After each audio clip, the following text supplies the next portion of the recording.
It's a duty, it's a right, it's an obligation to stand for her and fight because she's our nation.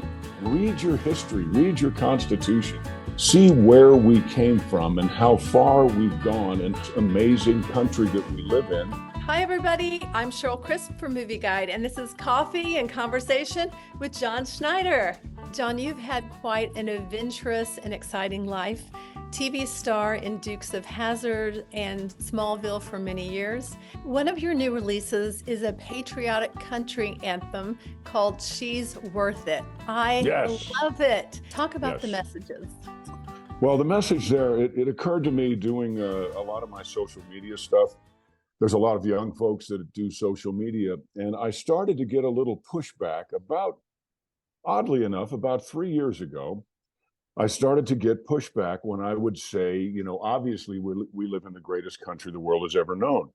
I started to get people saying, well, no, we don't, because we're this and we're that, and we've done this and we've done that. And I was like, time out. Who is teaching you folks, number one, that we are that? Who is not teaching you about all of the wonderful things, the evolution of the United States, and how we have managed to attack every problem that we've come up with or that's come to us? So it occurred to me that people were being kind of reverse educated with regard to our country. So I wrote that song with a buddy of mine to make sure people know that the one you just quoted, it's a duty, it's a right, it's an obligation to stand for her and fight because she's our nation. I wanted to, I'm older now, so I wanted to slap some people on the hands and say, cut that out. Cut that out. Read your history, read your Constitution, read your Bill of Rights, read your Declaration of Independence. See what amazing documents these are. See where we came from and how far we've gone and how amazing our founding fathers were, who were in their 20s, right? 20s and 30s, with regard to designing this amazing country that we live in. And it's so amazing that 15 or 16 million people have come into it in the last 3 years, not because it's a terrible place, but because it's a wonderful place. So I wanted to do that. I also wanted in this album to thank our Gold Star families for their sacrifice. We've gotten into a wonderful habit, I think, of thanking servicemen and women and first responders, police officers for their service. But what about their sacrifice? What about the sacrifice of a family who lost their mom or their dad or their brother or their son or their daughter? I feel we need to shine a light on those folks and tell them that, we understand that their sacrifice is why we have our freedoms in the first place. And I think we owe it to them to thank them at every available opportunity. So that's what that song is about. So, I'm very excited about this album or series of collection of songs, whatever. But I want to make sure people understand that it's not just patriotic. It is very patriotic. There are two poems on there. You Ask Me Why I Love Her is one, and The Hyphen is the other. But it's also, even the title song, Made in America, it's not about produce that's made in America. It actually says the chorus of Made in America is freedom was made in America circa 1776. I'm going to get a little political here. Then some White House clowns in the DC town made it a circus ever since. It all went to hell in a heavenless handbasket. Teaching kids praying is a bad habit, which has happened. But I'm saying one anyway. I pray it ain't too late to fix the mistakes made in America. So that's my call to action. Most people that have heard the songs, and a lot of people have heard it now, it's on Spotify and iTunes and all those places. I would say about 98% of the people just love it. And the other 2% just need to grow up. John, you Yes. hosted a screening of your patriotic film you wrote, directed, and starred in. It stands up for patriotism and the American flag. What was on your heart when creating To Die For? Well, I had when I wrote To Die For, I was in Arizona. Oddly enough, I'm in Arizona right now, and I had heard a story about someone, a man in town. I don't remember which town it was, but he had the habit of driving around with the American flag on a pole on the back of his pickup truck.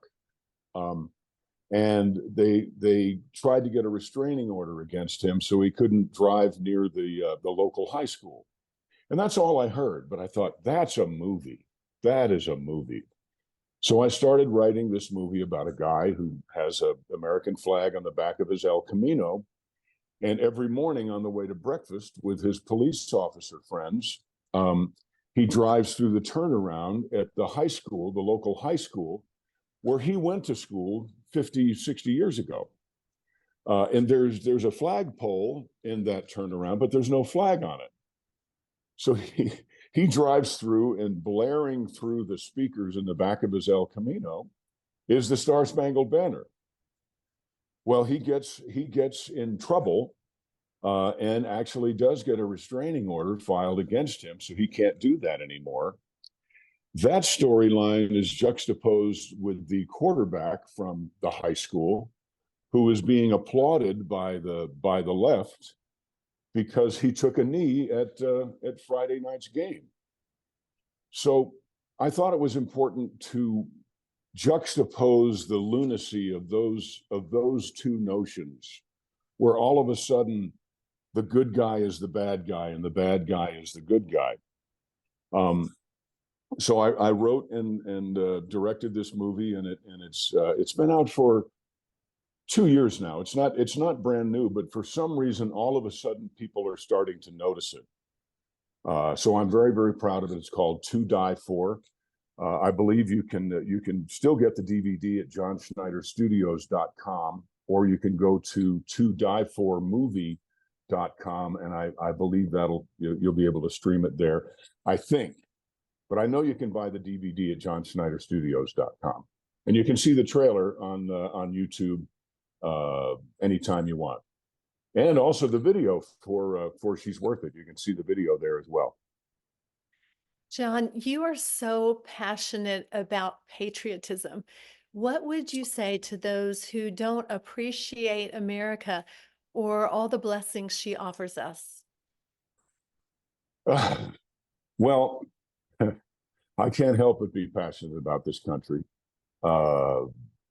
I am free every day to speak. I'm free every day to move about. I'm free to gather with friends and discuss whatever I want.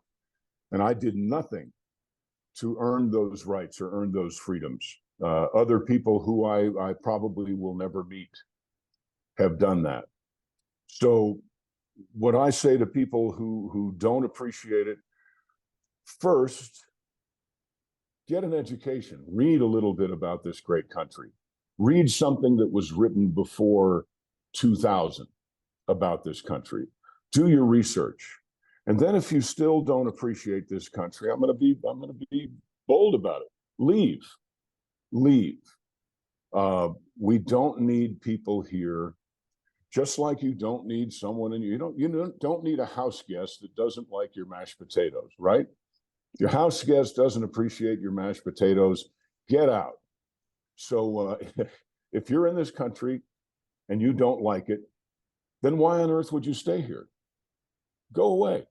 There's a lot of celebrities right now talking about, they do that all the time. I think they just like to hear themselves talk. But I, for one, would like to hear the sound of them leaving this country in November, should they not get their way.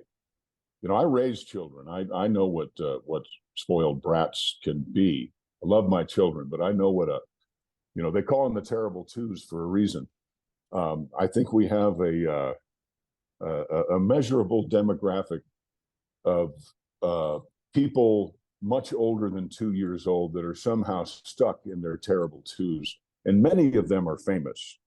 And we could do without them as well. But you've also gone through some very difficult, challenging times in your life. What gets you through? Well, I think it's important to know that you were designed for a specific reason. You're not an accident. You didn't just happen. I believe that God designed each and every one of us to do something very specific for Him. And it's up to us to figure out what that is. So if you're just blindly going around and you don't recognize your design, then of course you're going to have trouble pushing through when times get tough. But for me, when times get tough, I dig in because I firmly believe that opposition, especially severe opposition, is an indication that you're on the right track. You know, I'm not a big sports person, but I do know if you have the ball and no one is on you, then you're probably not much of a threat, right? So when I get the ball, I welcome opposition, and I look at it as a sign that I'm doing something right. So if you're listening to this, you're watching this, and you don't have a pretty good idea about what you were designed to do, then pray about it. Also, this is a pretty good trick. Go back to your 7-year-old, your 6-year-old you, and remember what it is that you wanted to do more than anything in the world. Chances are, I think, that is what you were designed to do. And if you're not doing that, believe me, you don't want to be my age and wishing that you, oh, I wish I'd done that. I wish I'd done more of this, more of that. It's never too late to follow your design. And I believe that your design is very specifically attached to that dream you had as a 7-year-old. I'm not saying go quit your job, but take motions, do things, take action to start doing that thing that made you just want to get up and run in the morning. When I get up in the morning, I'm running. I'm charging full steam ahead into the fray or into some great and glorious thing. But a lot of times lately, into the fray. But you know, that's a good sign for me. John, in today's world, it's easy to get discouraged. What encouragement would you leave us with today? Don't let life get you discouraged. Okay, let it fire you up, because like I said, if you have opposition, it means you're doing good. So if you have things that are trying to discourage you, look at it this way: they're trying to keep you from being effective. They're trying to keep you from doing that thing that you are supposed to do, that, and I'm going to go out on a limb here, that only you can do. We are very specifically designed to do something very specific. I use that word a lot, but you know, so don't be discouraged, be encouraged. It's a choice. It's like I tell people, when you wake up in the morning, expect great things, and great things will happen. Some bad things will happen, sure, they happen every day. But if you wake up in the morning and you expect bad things, guess what? That's what you're going to get. I'd rather have 10, well, let me do better math. I'd rather have 8 great things to 2 bad things every day than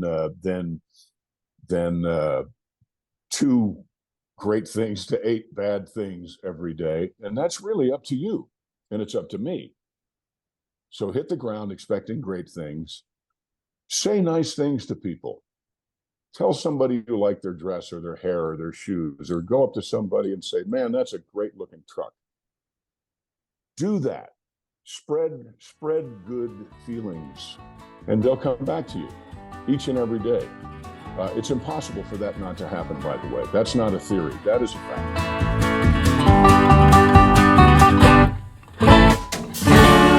If you enjoy videos that follow your values like ours, and you want to help us continue, go to movieguide.org/donate, because we're actually a nonprofit. You may not know that, but we're working in Hollywood every day to help families have more choices that follows their values. And also subscribe right now.